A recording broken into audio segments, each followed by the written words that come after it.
got you under my skin. I've got you deep in the heart of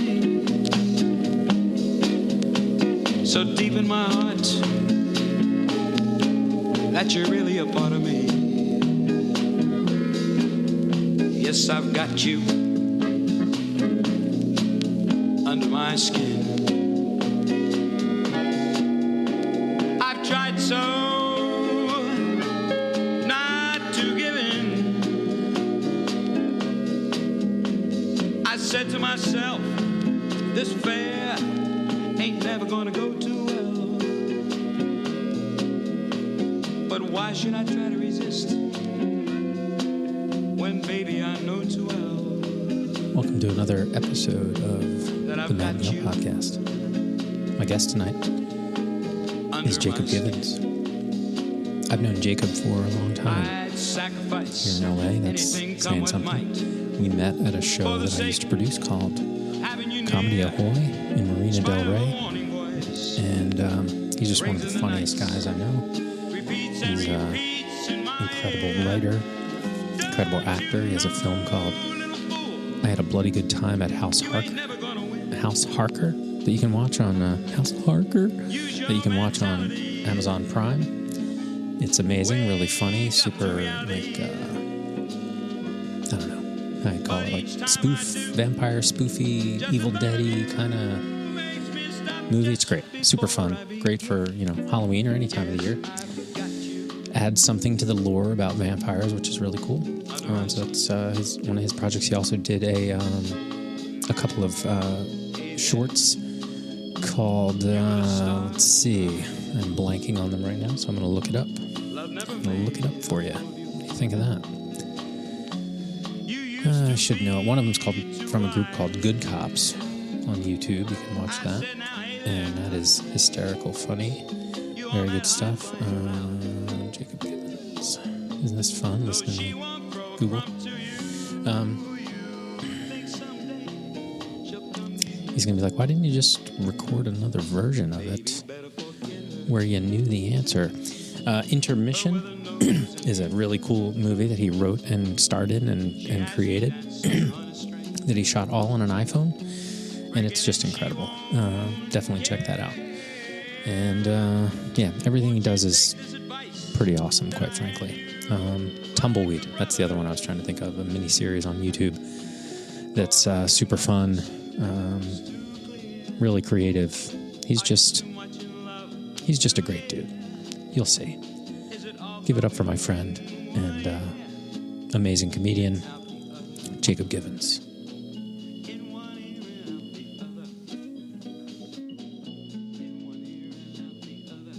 That was actually one of the, as much as I miss stand-up and just telling jokes to a crowd, but the social aspect is a huge part of it that you really feel a huge loss of this opportunity to go out night after night and hang out with a group of people that are all very funny, all very clever, and that social aspect is a really, really big part of stand-up comedy. The people that would come in, do their set, and then leave. I always wanted to be like, of course, if you're booked elsewhere, you got to shows. But I wanted to tell those people, to be like, you're missing out. You're missing out. One of the most fun things is to ride out the show and then hang out and just visit, and get to know these great people. Yeah, I think that's one of the reasons that I think you and I connected so well is just we were both there to do that as well. Obviously you want to work on the craft and get something out of the show in terms of working on your material. Yeah. But that's just such a small part. Like at best, it's 15 minutes most times, right? But you're there for 3 or 4 hours, at least, that's the way I did it. If I was producing the show, I would get to Marina Del Rey, because I lived so far away. Mm-hmm. It would be the whole night. Like that Friday night, I usually just didn't go home from work. I would just leave and get on the road. Oh, yeah. And, it was it was like so relaxing to just cleanse of the day. Cause I mean, that was a good hour and a half at that time of day for me. Right. But it was great because I got to listen to podcasts or really just like think about stuff, think about the show. Yeah. And sometimes I'd get to Marina Del Rey at like 6. Yeah. Like if traffic was light enough, you know? Yeah. And it'd still be light out and I'd be the only one there setting shit up. It was just a long thing. Most of the time I was ever at Comedy Harbor, I would get there early and I would either be, I mean, there were a few times I would get there, you know, just right before, but I remember going across the street and getting some food, just to kill time. Yeah. And then you end up getting into the place and you sit down and you have a beer or whatever. But yeah, for me, I'm an incredibly social person. I've always loved being social, and not every comedian is, you know, there's a lot of people that you meet along the way that are more in their heads about material and jokes. But for me, I love the social aspect. And so comedy was a good excuse to get social time with people that were often very like-minded. And so I embraced that a lot. It's the ultimate like saying of like, find your people, right? So you find your people and you light up with them. Yeah. And just, you know, riffing bits, just shooting the shit, talking about what happened that day, talking about each other's material during and after and before. And like, dude, you have at least 4 jokes that I love so much that every time I see you, I want to see them. And every time I love that. Incredible. And it's just like, that's what God damn it. I miss that a lot. So, so I was like, well, fuck it. I'm going to just start this stupid podcast and who cares if anybody listens? It's like, you can literally get people to talk to you. Yeah. At, you know, 10:30 at night. So that's the hook is it's late because I got to put my kids to bed. So there's that. Well, it works for me too, being a fellow dad. So like whenever I told my wife I was going to do the podcast, I was like, it's at 10:30. The kids will be asleep, so it'll be easy. Right. So it's cheating the system a little bit because I'm like, here's the hook. It's late at night because that's super convenient for me. But you know, I don't know, man. I just consistency in doing it has been something that's eluded me. Because I just was like, especially before the pandemic, I don't know about you, but like, I didn't want to hear myself talk because I didn't know if I had anything to really say. Yeah. But I've realized through this that it's not, at least for me, it's not about that at all. Yeah. You know, like I'll do my best and have good conversations and hopefully put good things into the universe through conversation. But like, I don't know. It just seems like an interesting vehicle to really think about. You're like a year in now with BioFriendly, at least, right? Yeah. A year and a half. I mean, I started in March in 2019. And so that was really, I mean, I had started taking a step back from comedy and I know the exact moment that it happened. I know when it happened. And it's a little bit selfish. I was lucky enough to go in 2017. It was my 20-year high school reunion. And, you know, I'm not a no-name comedian at all, but in my hometown, the thought crossed my mind. I was like, I can go back to my hometown and I could do an hour for people that I grew up with and people that haven't seen me in 20 years.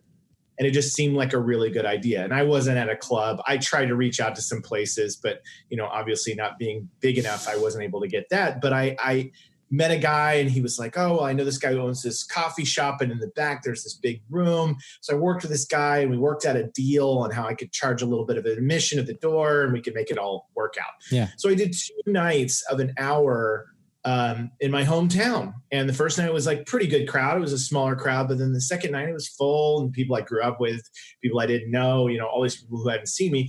But I got a chance to do an unbridled hour, an hour, just like relax, nobody running the line. Yeah. I was doing the show. The show was mine. And that was such an unbelievable high and a rush and an experience. And I came back to LA after that experience, you know, got back into comedy, did some shows, but I went back to like a open mic that I hadn't gone to in a long time. And I walked in to go do my 5 minutes, and the host, I had never met the host before. And it was the normal, Valley comedy. You pay your $5 and you wait. I mean, what I'm probably alluding to. And so I'm sitting there, and it was like, I didn't know anybody, and the host didn't know who I was. And I've never liked going up and going to people and saying, hey, can you put me up early? I've been here a lot. I didn't want to flex that muscle. Right. And so I just kind of sat there for 3 hours, and I felt this huge sense of dread and misery about returning back to that after having that moment. And that sounds so selfish, because everybody knows that the LA grind, you just got to keep going. You got to keep going. Yeah. But it really made me start going, I don't know. I don't know if I have it in me to just night after night after night go to mics after mic after mic. Dude, it's controversial. I would argue, like not everybody agrees, and everybody's path is their own, and I'm by no means successful. But to me, it almost, once you figure out what you're trying to do and how to do it, not that you ever become a perfectionist at it, and of course, given the right circumstances, going up every night would be fun. Hanging out every night would be fun. I get that that's a way to go. But from the point of the art of comedy, at least the way I've seen you approach it, you don't need to grind, because you can work on your material in your own head. You're an incredible writer. So thank you. You know your bit, and you're like, oh, if I just tweak this or that, the next time I go up, I'll try that out. And it could be a month later, and you still nail it. And you're like, okay, that tweak I tried worked, which is like, I don't have time to grind. I get the benefit of it. It's like anything else. You and I are both musicians.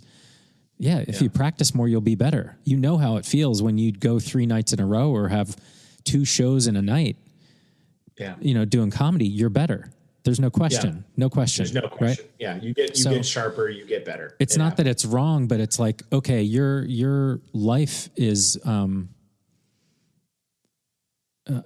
creative one, and this particular art on this particular path of success that people deem, a lot of people do just grind it out. But you know what? By the time they're successful, if they've been doing that for 10 or 12 years, they're still in their 30s. God bless them. Yeah, right. You know what I mean? I didn't discover comedy. I didn't discover stand-up until I was 32, 33 years old. I mean, it's about the age that I was when I decided to do stand-up. And I mean, by that point in time, I just don't have the luxury of being a every night to out till 2 a.m. But you're smart enough to do the craft. You're smart enough to recognize how the craft works, the value of having a live audience. It's irreplaceable, but it's still like, I took every show seriously enough that I was like, I got to get something out of this show, which meant most of the time I ate shit because I was trying new things. But, after 3 or 4 years, I got like 1 or 2 really good bits that were a decent length. You know what I mean? Yeah. So the math it bears out. Like, my productivity would have been much faster if I had gone every night. Yeah. But twice a month doesn't craft. I know. Thing, and I mean, for the first 3 or 4 years, I definitely had to play.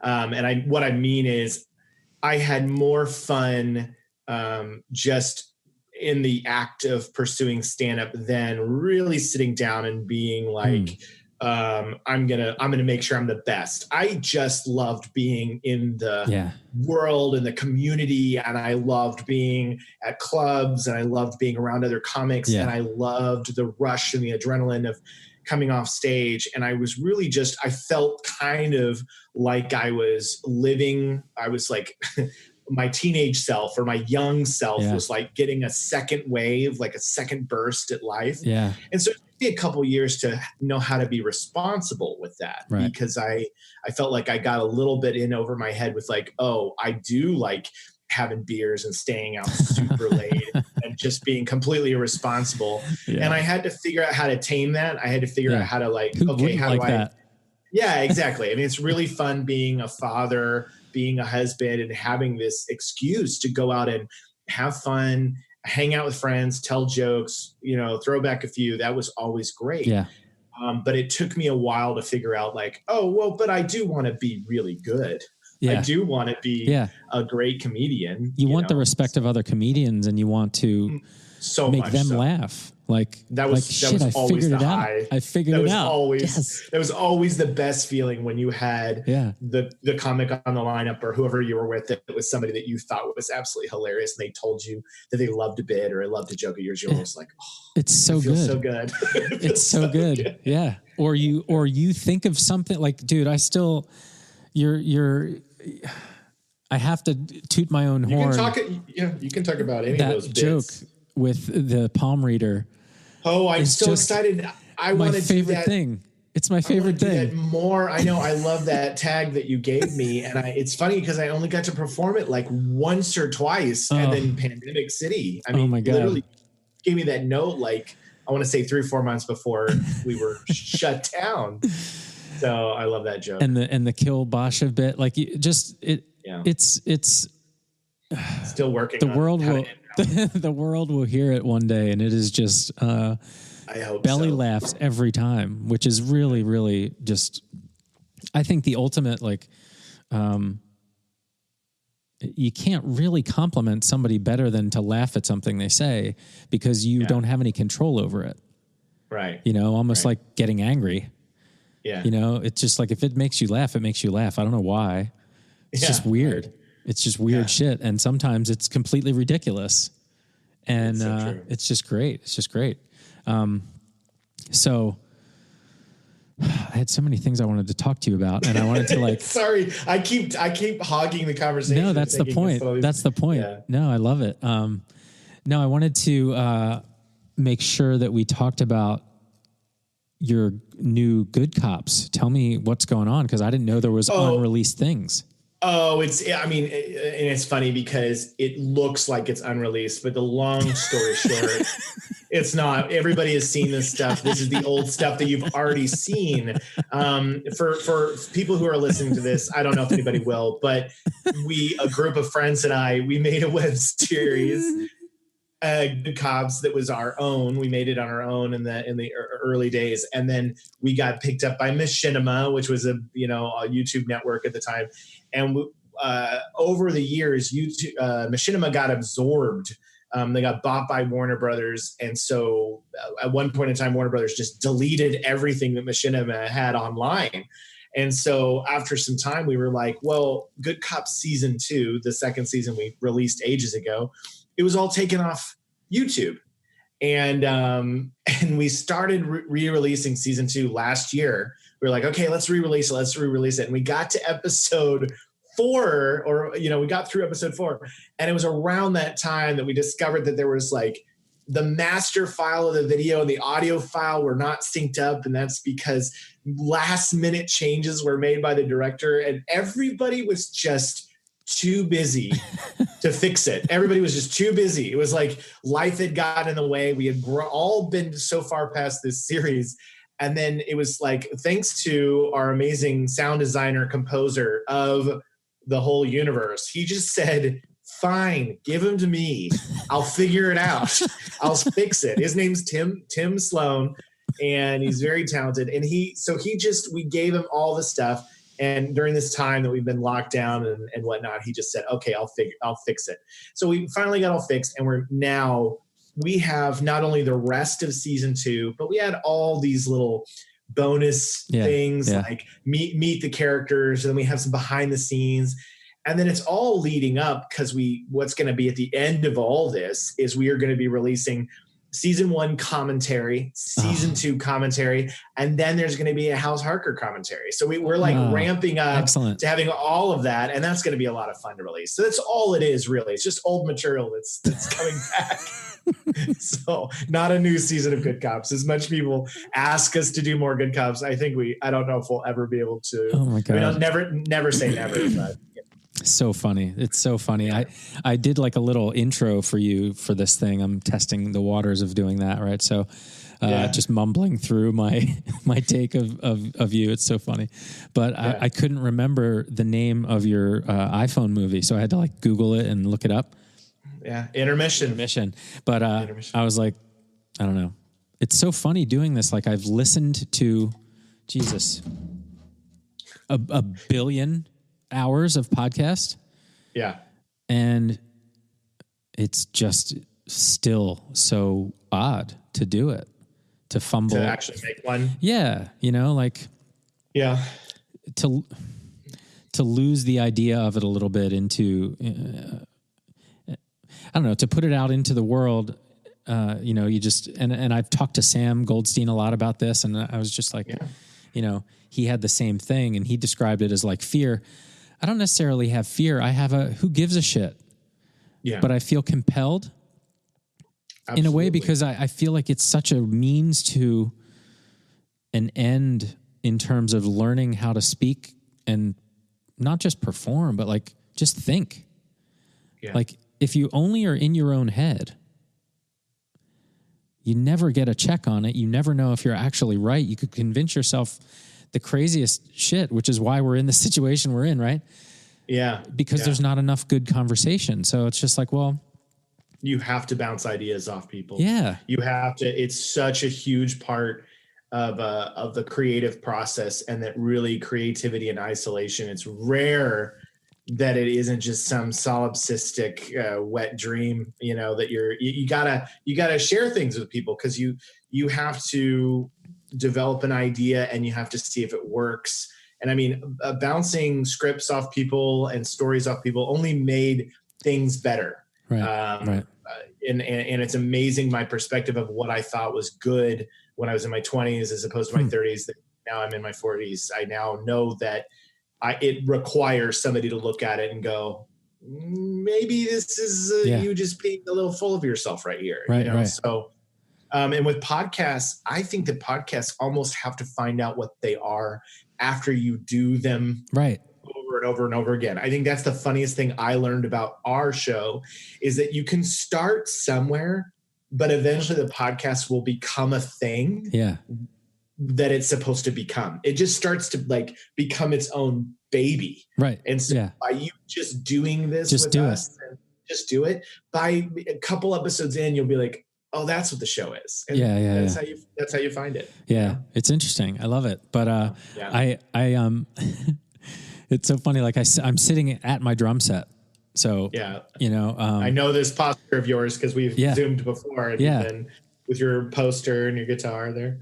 And I was like, I should have like a pen and paper at least, right? Like I want to remember shit, but like, where am I going to put it? Like literally the mic stand is on my floor tom. It takes up the whole thing. Right. I don't know, man. It'll be fine. Who gives a shit? It'll be fine.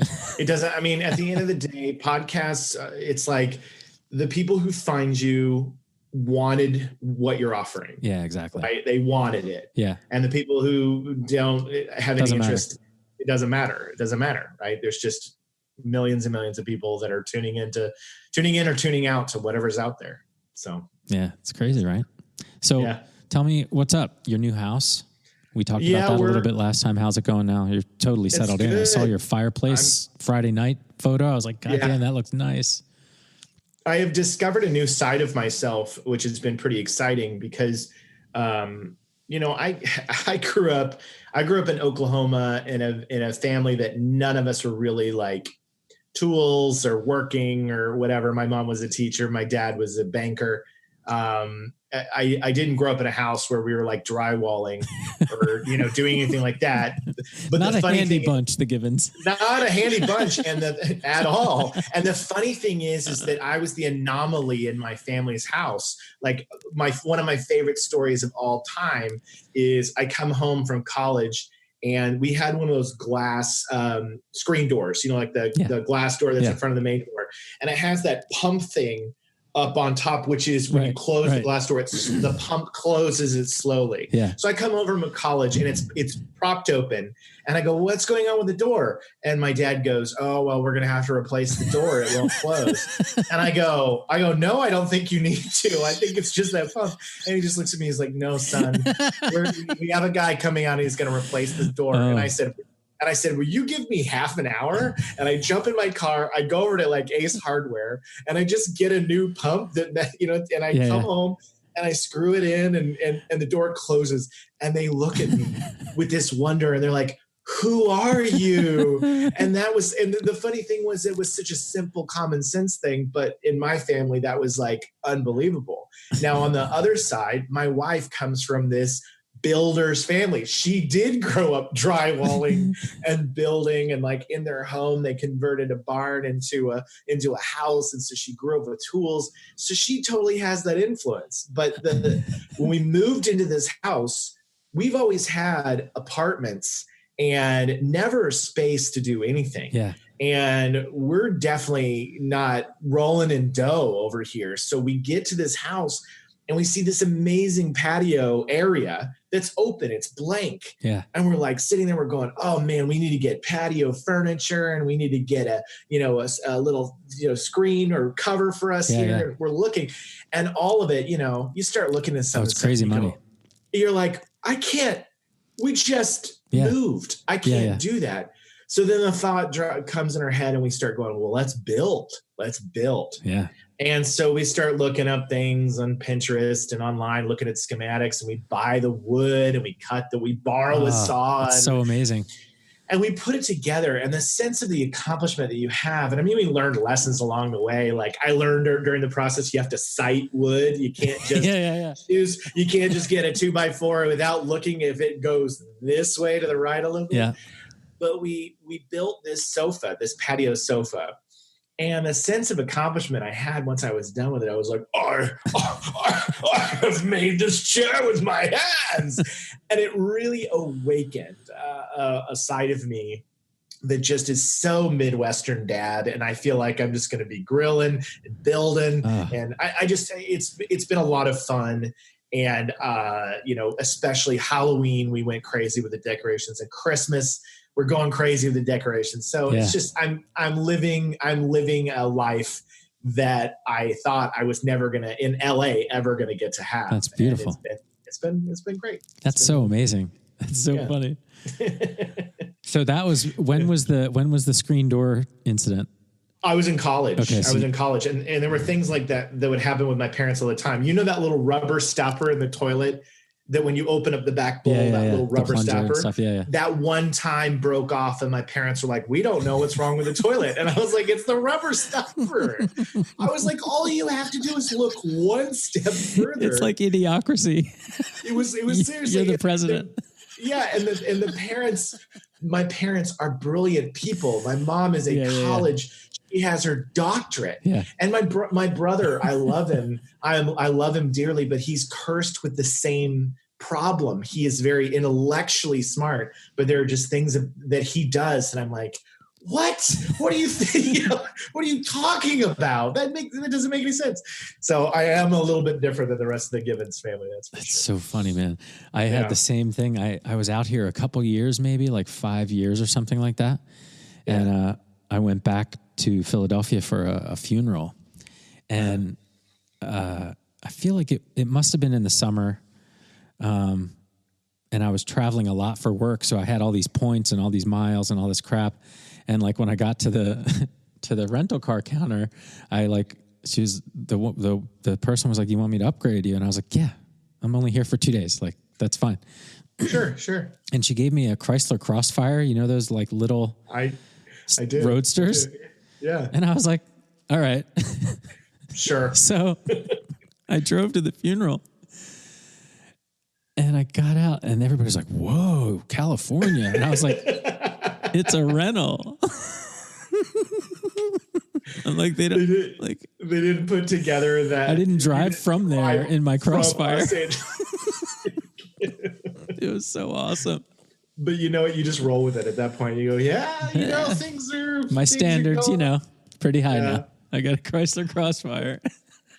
Oh my god.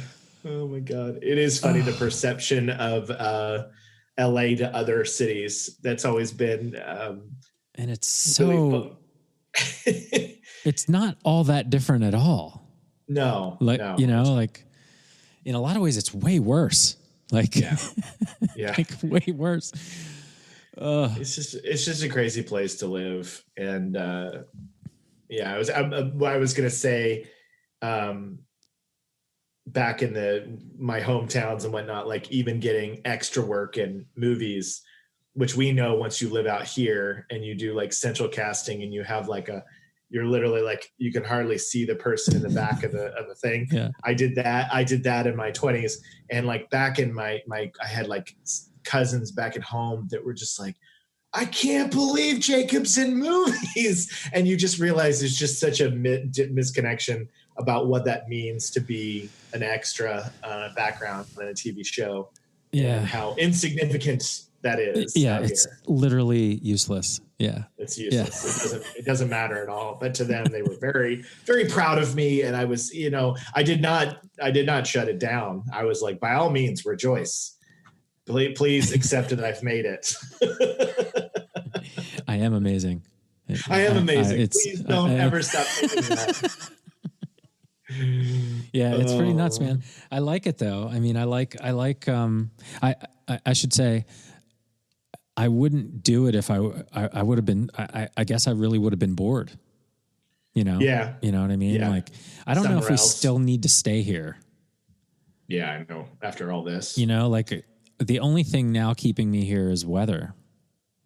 Yeah. But I can't see, like, it seems like we're going to be here in this situation for another 6 months, maybe a little longer. I am very hopeful for the vaccines, though.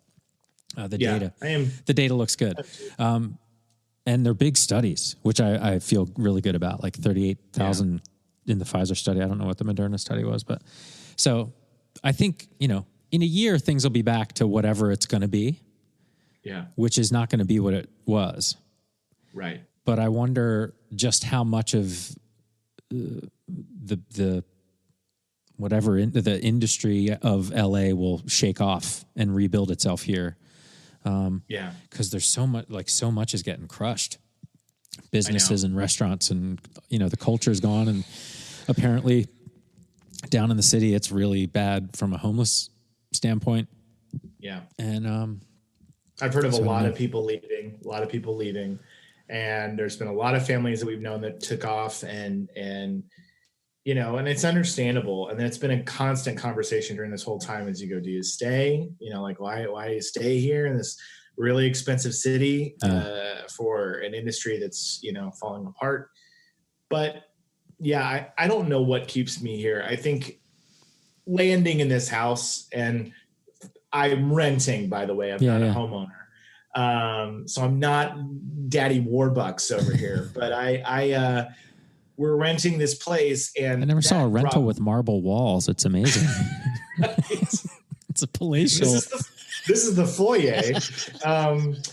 No, I feel like once we moved into this house, it really helped me deal with the fact that we live here.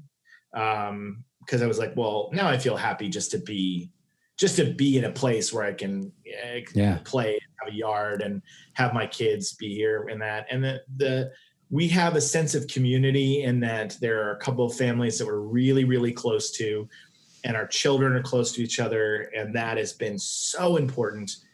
And I was picked up and moved when I was 15, 16 to a new state, a new school. And that fucked me up. Yeah. That was rough. That was one of the hardest things I did in my adolescence. And I mean, maybe it is a big part of where that's the rub, dude. You turned out the creative energies come from, right? But it was a hard time. And so I have thought over and over again that the longer we're here, the harder it is to uproot the kids without me feeling some sense of, even though we're just doing Zoom, but they have friends and they have a life here, and they have an understanding of where we live and an orientation. There's the mountains, there's the beach, there's the, it's like they have an understanding of where we are. Imagine how long a year is to them too. Right. Like, I remember what it felt like when we were kids. It's a blink. For them, it's like, oh my God, when I was 8, it lasted 20 years, And exactly. we're in the same boat. We just sold our house, and we're going to be. You did? Yeah. Congrats. Yeah. Knock on something that it all goes through, but so like we're looking to buy. I'm going to have this. I can't wait to have the experience you're having. I can't wait to sit in my backyard. I've never had it here.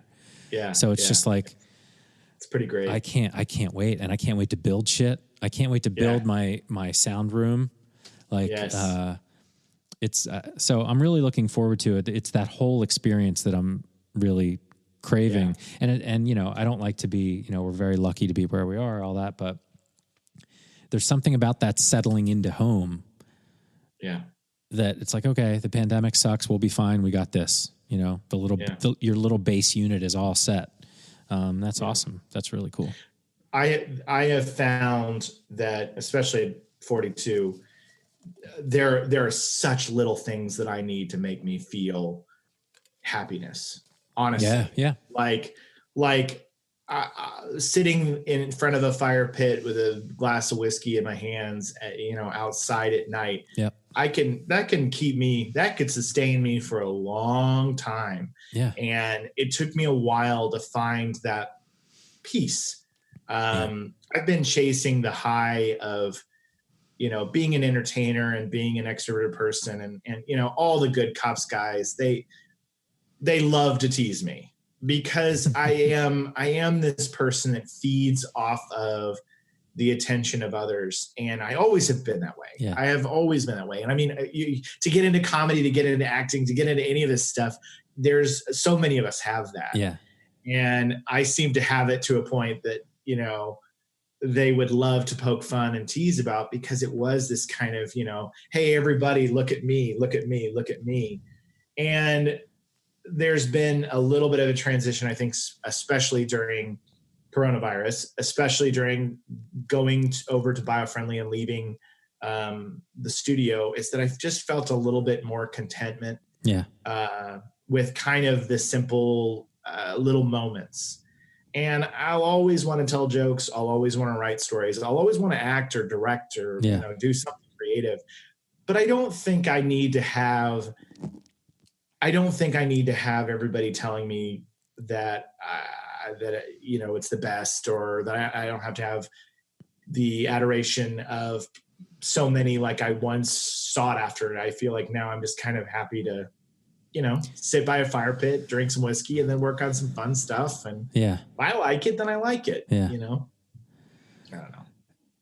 Yeah, I wonder how much of it coincides with the age of your kids caring that you're around too. I know it was really easy when the kids are super little and they literally sleep at like 8:00 at night. You're like, all right. Most of my comedy career was when they were very, very young. Yeah.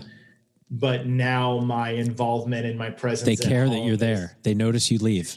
Huge deal. The few times I had a show where I had to leave early, like at like 7 or something like that, I was just like, man, I'm sorry. Like it is what it is. I don't know why I'm going. And I stopped going down to LA for shows because I didn't get much out of it. Other than at that age, you're not getting enough to warrant looking at their faces going like, wait, you're leaving? Exactly, like, dude. It was not worth it.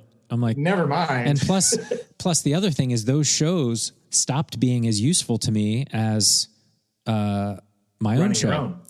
Yeah. So like I would go, like I'm very thankful and honored and humbled that I did every stage at the Comedy Store. Yeah. Sold out. Not for me. Yeah. Doesn't matter. Right. Yeah. Stood on that same stage, all of them. I did the Belly Room a bunch and I really loved it. Yeah. But it kind of stopped. Like I was like, okay, I did it. You know, if I'm not getting anything out of a show, I'm not doing it because I don't want to see those faces. You know, it's just not worth it. So I think from the kids, it is true. This could change. Yeah, like my kids when they're teenagers and they couldn't give a shit. Maybe we'll get back at it. I know that's the funny thing is like my first of all, my 12-year-old is at an age where we're talking a lot. He's in some new levels of maturity and some subjects are coming up, and my presence in his life is, I mean, it's always important, obviously, for parents, but now it's a crucial time. And then my 6-year-old son also really enjoys my company, but I do think about one day when they're teenagers and one day they're hanging out with their friends and one day they're not really even paying attention if I'm in the house, then, you know, maybe I will look at a creative career in a different light, but it does feel like it's a little bit more important for me to be right here. And writing is such a big challenge and super fun in so many different ways. and you can stay home for that one. Yeah. You know, which I really like that a lot too. Although not to be a bummer, but I have my writer side this year has felt like it's felt like it's left me. It's felt like I don't know. I can't explain it. I was telling it to Jamie the other night. I just ever since March, I feel like it's so don't far beat yourself away. up, dude. I know, but I mean, intense, you know, you're a funny, silly writer most of the time. You know, I know, but it's been hard because I told her, I said, sometimes it feels like what it must be to have some form of a dementia or a tumor or something, because sometimes it feels so far away from me that I feel like, what's wrong with me? I can't even form a cohesive creative thought. And it's been scary because I'll sit there and I'll open up Final Draft and I'll have a script or a project or idea that I was once working on, or a new idea, and I just can't seem to find that piece of me. And I think it'll come back. But this year I've really had to just kind of be like, I guess it's cool that I'm not generating content right now. You had something big you were working on when we did a show the last time we could do shows. Yeah. And you couldn't really wait to tell me about it. I know. This was before everything, right? Mm-hmm. I was flirting with the idea of making a feature film, like I had done for Intermission on my phone. Mm-hmm. And I had started kind of examining and looking at all those possibilities and started writing on a script, and then it just drifted away. And anyway, it'll be back when things are back to normal, dude. It will. I hope so. Yeah. I hope so. I'm being such a downer right now, but I'm just saying, like, that's real shit, man. Yeah, it's been crazy, and again, I don't mean to make light of dementia or Alzheimer's or a tumor, but it is felt akin to a thought that you go, I can't seem to lock it down, and that's what it feels like to me. Well, I mean, not to dispel that, but like, do you do it like, is it something you're sitting every day suffering through, or is this a story you're telling yourself? It could be procrastination in disguise. It's an insidious motherfucker. It is probably procrastination in disguise. And I probably just need to read A War of Art. Read it again. Which will fire me back up again. The audiobook is excellent. Well, I'll tell you what. And I mean, it's not just a story I'm telling myself. I mean, legitimately. Okay, so I have an iPad and I have this app called Procreate, and I do illustrations, and I was really training myself as much as I could a while ago to try to learn to use the tool. And the other day I sat down and it was like I couldn't remember all the things that I taught myself on it from 4 months ago. Mm-hmm. And I was like, what's wrong with my brain? and it made me really frustrated that I couldn't just jump back into creativity. And I think that that's what is the truth here, is that I used to always be able to jump into jokes, storytelling, writing, acting, whatever, without having to do any kind of warm up or getting myself back into it. But given over time now, I feel like you kind of have to be in it for a period of time to kind of get the motor running again. And that's what I'm experiencing, is that it feels like nobody's been throwing any coal in this steam engine for a while. Yeah. And that's me. I'm responsible for that. Yeah. So interesting. Anyway, yeah, I don't know, man. Maybe this podcast will change everything. Maybe you'll fix me. Let's hope so, man. No, I was, I was thinking about the Comedy Ahoy and meeting you, and like how, I think it's interesting friendship. 8 years ago, right? 8 years ago. At least. Yeah. And it's like, it's interesting to have conversations, and, I'm like, to have friends out here is interesting. I mean, I'm a transplant, you're a transplant. We know a lot of people. Yeah. But, and especially through this pandemic, it's been really cool to hang out and catch up as often as we did. But, the thing I want to like spring on you Do it. is I don't know if I need to explain this every time or what, but anyway, fuck it. The idea was and you'll get a kick out of this, and then we can go down this tangent, which I really want to. So put a pin in. I had a theology teacher in high school, and he. Everybody loved the class because we didn't have any tests. Everybody was like, "This is great. There's no tests. He just talks." Right. And about 3 months in, and he didn't say a word about it. He didn't mention it. He just started talking one day and never gave us any tests. And we were all seniors. And about 3 months in, he walks in the class in the beginning and writes on the board some simple question like, "What is God?" ? And says, "Write for the whole class and turn it in." Wow. You can say whatever you want, basically.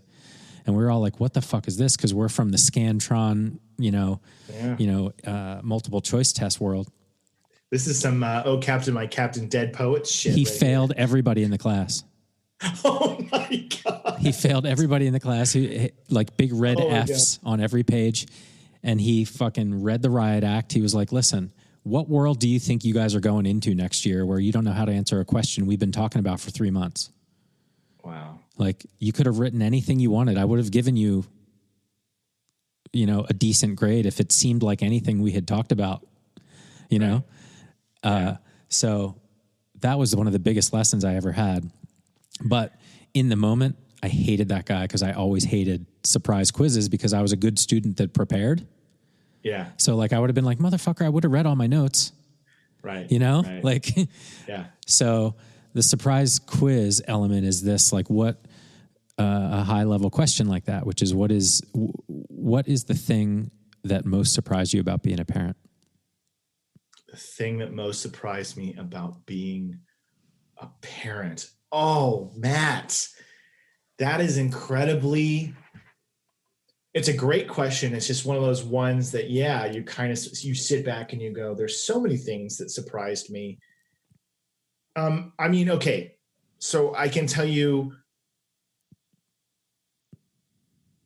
I think it's a surprise to see that no matter how I've tried to parent differently from my own parents in order to give my children a different take on certain things, that I see the same behavior and reactions spring up despite my best efforts. That has been hands down one of the biggest surprises and shocks.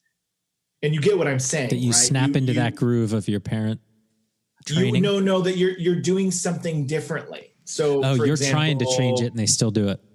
And they still do it. So I'll give you a perfect example. I grew up in a very religious household, a very Christian household in Oklahoma. Obviously, everybody in that part of the country goes to church. So I grew up in this household, and it's not that my parents meant, but part of that culture and part of that world comes with a lot of guilt, comes with a lot of shame, comes with a lot of there's a big man watching me, and I don't want to sin. And I have stepped away from that entirely. And so I've raised both of my sons, not anti-religion, but without any. Yeah. And, we don't go to church, and I'm not, we have I had conversations about what God is, what organized faiths are with them. Of course. I mean, more my 12-year-old, my 6-year-old still like, but I've had those conversations with them, but I'm not raising them with the same constructs and ideas, but I am still seeing guilt and shame and kind of this neuroses that I look at my son and I go, why you don't have some bearded man in the sky that's making you feel like every thought you have is evil? I haven't given you that at all, but it still rears its ugly head, and you go, it's almost like I couldn't stop it. It's almost like that this neuroses or this reaction to the world is just the way that my DNA is going to form another human. I don't know. Or It's they just- made up those stories to fit the circumstances that all children have. Yeah, that's Like true. you have to be That's quiet true. in here because God is watching. Yeah, You have to be yeah. quiet in here. I realize you're bored. Yeah, Shut up. Yeah. You have to learn to get through shit. Like, yeah, like, exactly. you know, I it's so funny. I think about that all the time because I grew up Catholic, not like super Catholic, but like we went every Sunday, you know? Yeah, And when they came out with Saturday Night Mass, we were all over it, you know? Yeah. But it really does get odd not knowing those stories too. Like my Yeah. kids don't know any of those stories. Oh yeah. All of the Oh, Bible man. stories that just like fly off your tongue about like, oh, is this like Noah's Ark or whatever? They're like, who? David and Goliath. They're like, who? Samson and Delilah. I know, totally, dude. You That's have the no funniest thing. references. My brain was filled with the Bible stories and filled with all these things. And my children, yeah, I'll never forget, you know, because my parents, they lived out here for a while.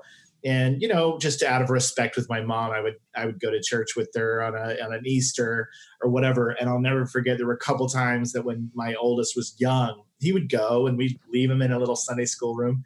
And he would come out, and it was hilarious to see. If you're raised with Bible stories and you're giving them incrementally over time, like you're 2, you're 3, you're 4, you're 5, you start to be like, okay, this is how this book works. But if you just throw a 5-year-old in there and tell them the story of David and Goliath, their entire concept of what it means to have a giant and a slingshot and a murder stone and all these things, they come out just going, what was that? Yeah. And you're just like, I know, man, it's a weird book and it's full of all these crazy stories. Do you know who the comic Jake Johansson is? The remember name him? sounds really familiar. He was like an 80s comic. I don't remember, but he had this joke about Jesus hanging from the cross and like being distracted and looking up at him saying, you know, Jesus had great abs. Oh, I think somebody has sent me. And he that has bit like, he's like before. got a Chicago accent. So he's like, he's got great abs, you know? Yeah. It Yeah, cracks being me up. distracted. And my wife didn't grow up Catholic, but we would go to like Catholic weddings and shit like that with family back east. Sure, And I couldn't help but say it. Like every time I look up at the Got great Jesus, abs. he had great abs. Yeah, Oh so my I God. mean, back to your question, that was the big surprise. I mean, there's a lot of little things that happen along the way, but I would say from a much more like emotional, spiritual level, you kind of go, wow, does the father become the son or the parent become the child? And do we just follow in footsteps no matter where we pick up and start our lives? You know, here's children that are growing up in Southern California, surrounded by the entertainment industry and all this stuff. Whereas I grew up in Tulsa in the suburbs and you know, Totally different Yeah, experience. Yeah. different experiences, but yet there's such similar things that come out of your kids, and you just kind of go. I mean, I feel like it's always an improvement. I think every parent sees their children and they go, hey, well, they at least are doing better than I was, and I was doing better than my parents were, and so on and so forth. Like you're making improvements along the way. Yeah. But It's slow. You know, It's a slow. slow improvement, right? So it is. we're probably the first generation of fathers that are like really involved. Yeah, Maybe we are. our dads a little bit starting to eke in, you know, but like Yeah. we're the first ones that are like, it's expected. Oh yeah, And, yeah. and I don't know how people don't like to do that. Yeah. You know what I mean? Like it's I like, can't imagine. it's so fun. Kids are the best. Like they're so fun. So, Yeah. but we're the first to really even participate in that. So obviously we're going to fuck it up. I mean, we're doing the best we can, Trying. but you're right. The expectation of dads now is, of course, totally different from what And was totally expected fair, of by our the fathers. way. Like, And totally fair and warranted. why'd everybody and get away dads with should it be- for that long? Like, I don't know why for so long dads could just come home, crack open a beer and watch the game and not participate in their children's lives. It's like, all right. I mean, maybe that still happens, but definitely not in the communities that we live in today. yeah, it's funny. So. It's funny that I was like, the thing I find surprising is it's really hard to reference anything that they know what the hell you're talking about. Oh yeah. Like they don't know, like there's just a lot of culture that they just don't get. And that's why dad jokes get such a bad reputation. They're like, why are you laughing at that? It's like, don't worry about it. Don't worry about it. By the way, my children, I was going to say just real quick to your point, I keep trying to influence them with the pop culture and references. I keep trying. And I think that is also a painful thing when you are trying to share something you loved and they don't enjoy it. That is a heartbreak for a dad, whether it's Star Wars or a band or whatever. And you showed your kids and they just kind of go, okay. And you're like, oh, yeah, Star Wars. Star Wars doesn't work on my kid. He does. They don't care. Too slow. The first movie's like, I'm like, you got to watch it in order, and they're like, yeah, this isn't enjoyable at all. You know what I do though with music that's kind of fun is my daughter has really good taste in music, I would say, but she likes new stuff, and when she plays things, and it's not always my favorite. Some of it's good, but some of it. Electronic perfect music doesn't interest me most of the time, which is what a lot of it is, a lot of machines. And I just don't, it just bores me, but there's so much reverence and homage to the past in those songs and in that music that when something she plays reminds me of something I like that is old, I play the old thing. So I'm like, all right, I'm picking next song. And, like we were listening to Billie Eilish or something like that. And we were talking about vocals and how good at harmonies she is and all that shit. And like really neat vocal choices that she makes. Mm-hmm. And I'm like, yeah, you know why she got that? And then we switch over to like Kansas or, Crosby, Stills, Nash and Young. And you're like, yeah, that's why she knows what notes to pick. But like, dude, have you listened to Wayward Son in a long time? Carry On My Wayward Son. Oh yeah. I mean, the things that meant, first of all, I jam it every time I'm in I drive a Challenger now, man. Every time I get in my Challenger, I'm like, it's time for Carry On My Wayward Son. Oh yeah, baby.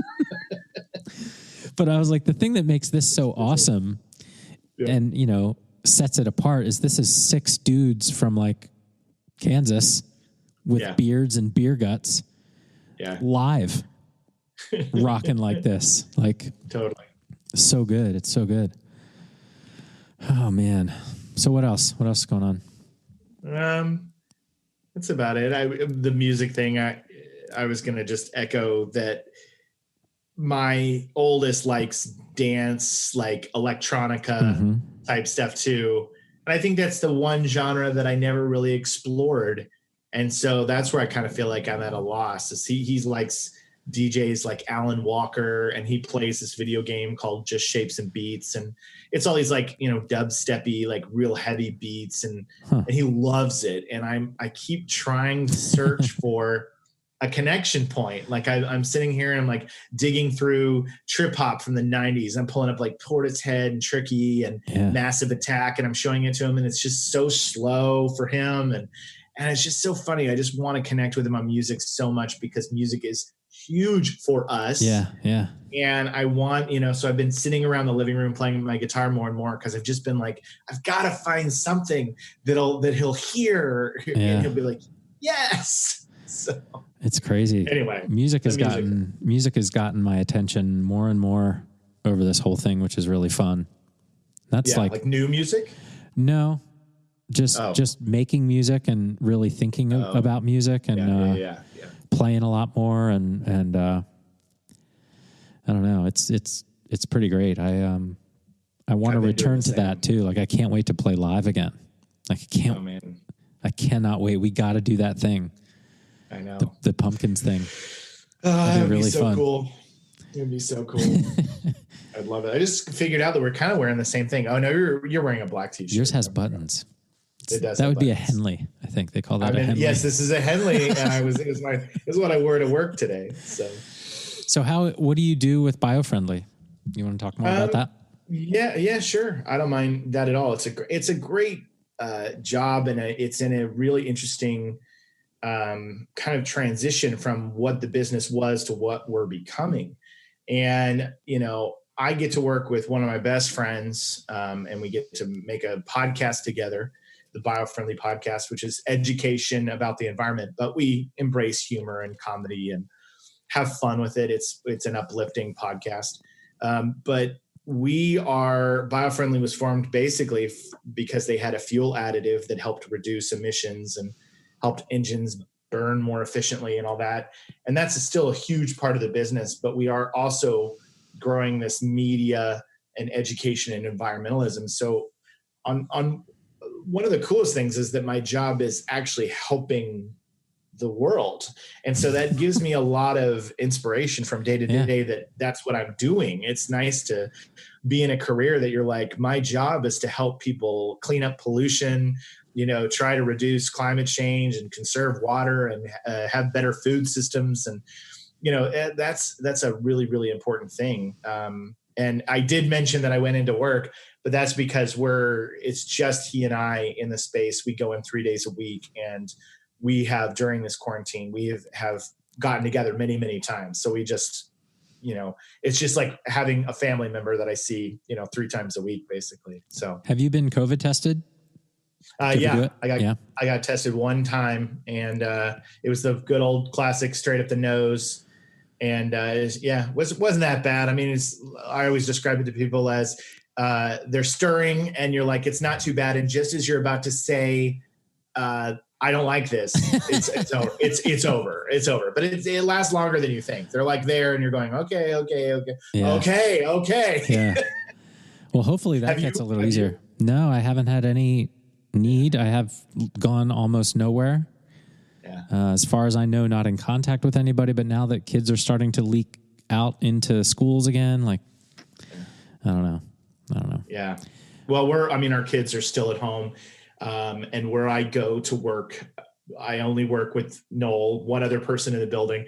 When we go in, we have masks on as we go into the building, and there's all the signage and everything. And we have hand sanitizer. And so we go through the whole rigmarole that everybody goes through when you go out in the world. And, we try to be as careful as you can. But I mean, again, here we are in the city of Los Angeles, and they keep saying our numbers are going up, and you're looking around, you're going like, but all of us are trying so hard. Yeah. This is like one of the cities where we take it seriously. And so you just go, how do we ever stop this? It's just crazy. Well, yeah. I mean, I think all those things that everybody's doing work, but you can't slip. They do. You just can't slip.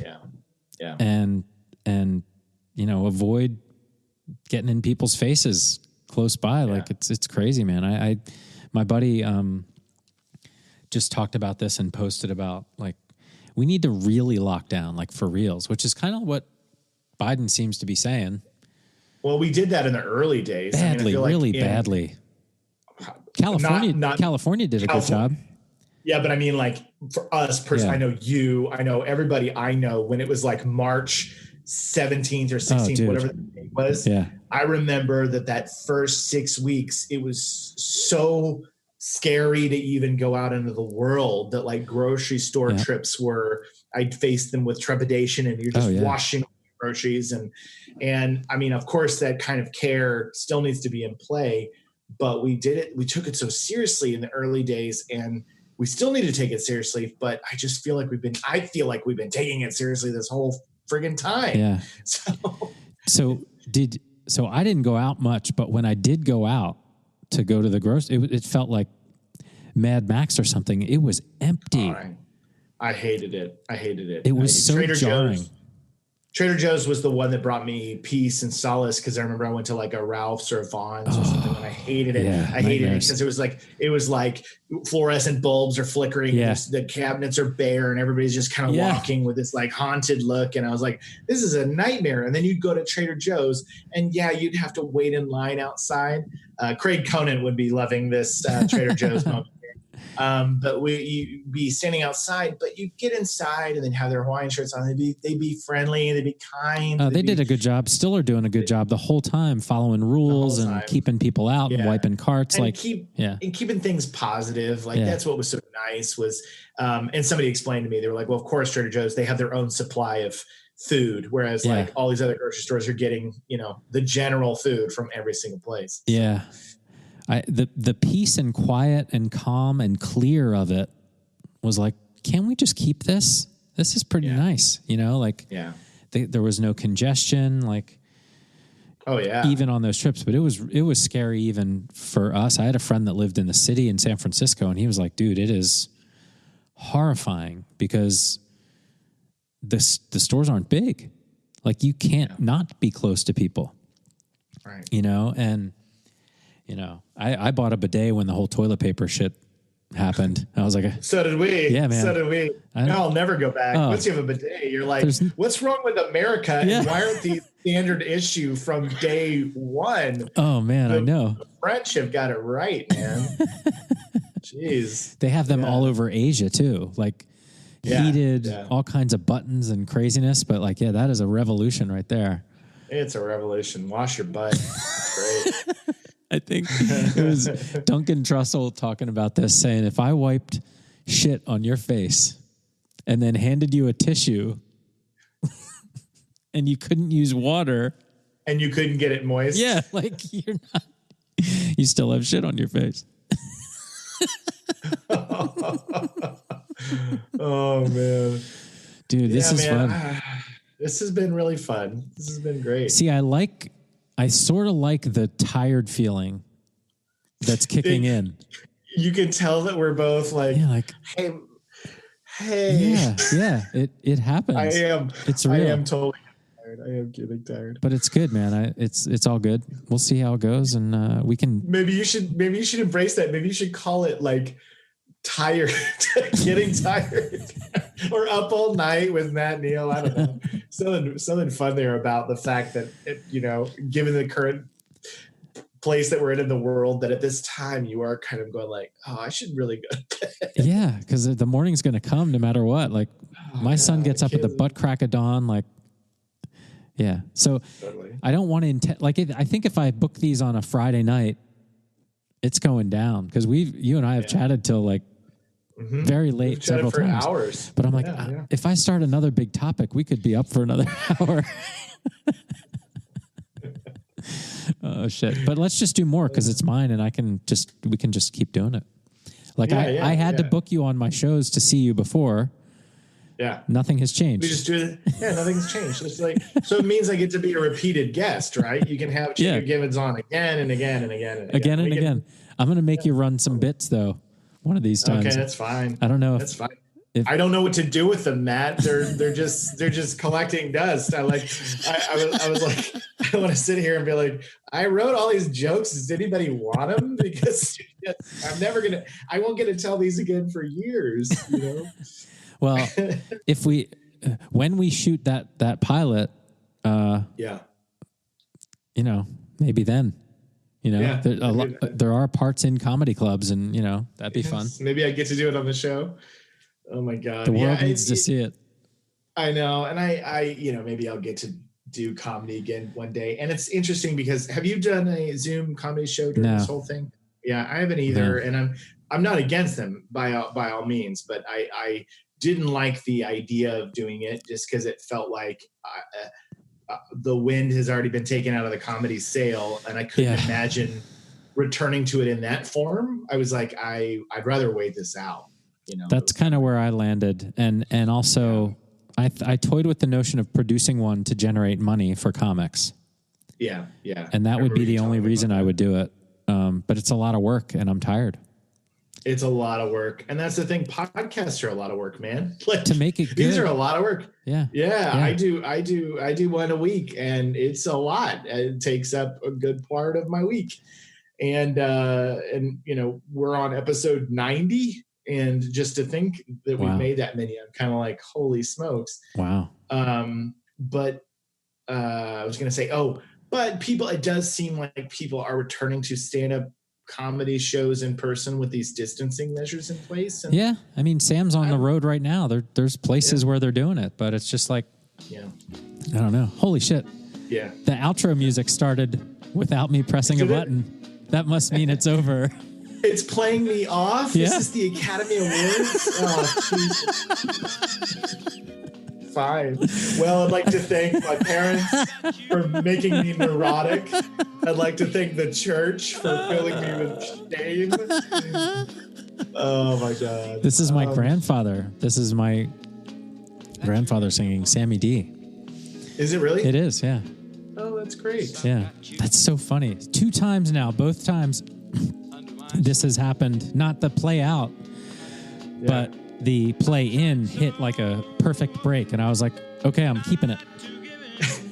So we're going to keep it. Keep it, man. I love you, brother. Love you too, Thank dude. you so I'm much. so glad you had me on your show, and I hope this was fun for you. It was fun for me. I had a I just blast. like hanging out with you. Yeah, Definitely. It was a great time. Yeah. All right, man. See you soon. All right, man. Bye. See you soon. Bye. That I've got you under my skin. I'd sacrifice anything come what might for the sake of having you near, in spite of a warning voice that rings in the nights, repeats and repeats in my ear. Don't you know, little fool, you ain't never gonna win. Use your mentality, wake up to reality. But each time I do, just the thought of you makes me stop just before I begin. Yes, I've got you under my skin. Hey there, you with the stars in your eyes. Love never made a fool of you. You used to be too wise. I said, now, hey there, you on that high-flying cloud. Though she won't throw a crumb to you, you think someday she'll come to you. Baby, better forget her. Her with her nose in the air. She has you dancing on a string. Break it and she won't care. Won't you take this advice that I hand you like a brother? Or are you not seeing things too clear? Are you too much in love to hear? Is it all going